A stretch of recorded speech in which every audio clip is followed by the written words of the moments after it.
Členovia dobrovoľného hasičského zboru v Boleráze si cez víkend pripomenuli 100. výročie založenia. Niekto si povie, že 100 rokov, že čo to je, no ale to sú generácie. To sú otcovia, synovia, dedovia, vnúci.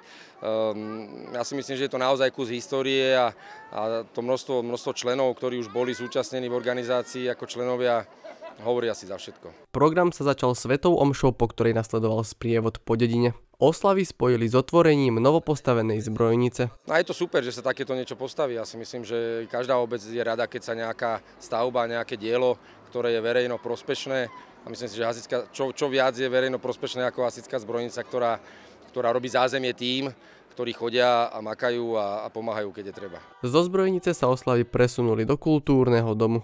Viac ako 30 dobrovoľných hasičov si tam prevzalo pamätnú medailu či výložky. Príjemnú atmosféru dotvoril detský súbor Pod zámok. No ja by som to bral tak, že keď bola tá covidová situácia, tak sme chodili ako hasiči pomáhať aj pri takých veciach. Teraz posledný minulý rok boli povodné, tak sme chodili povodnám, tak si nás tak ocenili ako takých radových hasičov. Ocenenie znamená pre mňa dosť, lebo už som 5 rokov hasič a už by som to aj zaslúžil, no tak ďakujem tomuto zboru, že ma tak ocenili. Je to pre mňa taká česť, že robím aspoň volačo pre obec, aj tak celkovo pre tak hasičský zbor.